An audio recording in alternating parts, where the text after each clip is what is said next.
ఖమ్మం జిల్లా వెలుగుమట్ల. అది ఒక నివాస ప్రాంతం కాదు. అది ఒక యుద్ధ భూమిని తలపిస్తుంది. పొద్దున నిద్ర లేవగానే బతుకు తెరువు కోసం వెళ్లే పేదవాడికి ఆ రోజు తన గూడు నేలమట్టమవుతుందని కలలో కూడా ఊహించి ఉండడు. జేసీబీల గర్జనలు, పోలీసుల బూట్ల చప్పుడు, వినోబానగర్ గాలిలో ఒక భయంకరమైన నిశ్శబ్దాన్ని నింపాయి. ఒకరు కాదు, ఇద్దరు కాదు, ఏకంగా 4 జిల్లాల నుంచి వేల సంఖ్యలో పోలీసులు మోహరించారంటే అక్కడ జరుగుతుంది ఆక్రమణ తొలగింప లేక అభాగ్యులపై అణిచివేత అనిపిస్తోంది. సార్, ఒక్క నిమిషం ఆగండి, మా సామాన్లు తీసుకుంటామని వేడుకుంటున్న ఒక ముసలి ప్రాణం. బిడ్డ, రేపు మేము ఎక్కడ పడుకోవాలి అని అడుగుతున్న ఒక తల్లి ఆవేదన అక్కడ ఎవరికీ వినిపించడం లేదు. రూపాయి రూపాయి పోగేసి నోరు కట్టుకుని కడుపు మార్చుకుని అప్పులు చేసి నిర్మించుకున్న ఆ చిన్న ఇల్లు అధికారుల దృష్టిలో కేవలం ఒక నెంబర్. కానీ ఆ పేదవాడికి అది జీవితకాల స్వప్నం.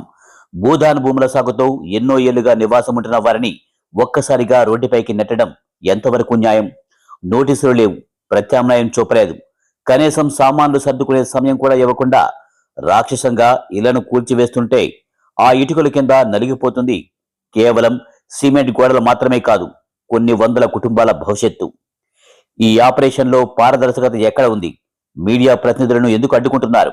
ప్రజాస్వామ్యంలో ప్రజల గొంతుకులు వినిపించే మీడియాపై ఆంక్షలు విధిస్తున్నారంటే అక్కడ జరుగుతున్న అరాచకం బయటపడకూడదనే కదా. ఓటు వేసి గెలిపించినందుకు మాకు తగిన శాస్తి చేశారని బాధితులు కన్నీరు మున్నీరవుతుంటే ఆ మాటలు పాలకుల చెవికి చేరడం లేదా? ఇందిరమ్మ రాజ్యం తెప్పిస్తామని చెప్పి ఉన్న ఇళ్లను కూల్చివేసి ఇందిరమ్మ ఇల్లు ఎక్కడేస్తారు? ఇది ప్రజాస్వామ్యమా లేక పోలీసు రాజ్యమా అని ప్రతిపక్షాలు గర్జిస్తున్నాయి. గూడు కోల్పోయిన ఆ చిన్నారి కళ్ళలో కనిపిస్తున్న భయం, తన ఆస్తిని కోల్పోయిన ఆ తండ్రి కళ్ళలో కనిపిస్తున్న శూన్యం రేపు ఈ సమాజానికి ఏం సమాధానం చెబుతాయి? వెలుగుమట్ల ఇవాళ చీకటమయమైంది.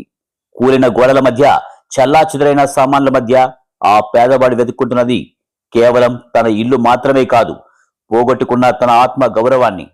అధికార బలంతో సామాన్యుని అణచివేయవచ్చు గాని వారి కడుపు కోత నుండి పుట్టే ఆవేదన రేపు అగ్ని పర్వతంలా మారుతుందని పాలకులు గుర్తించుకోవాలి. ఖమ్మం బిడ్డల కన్నీళ్లకు జవాబు చెప్పే కాలం దగ్గరలోనే ఉంది.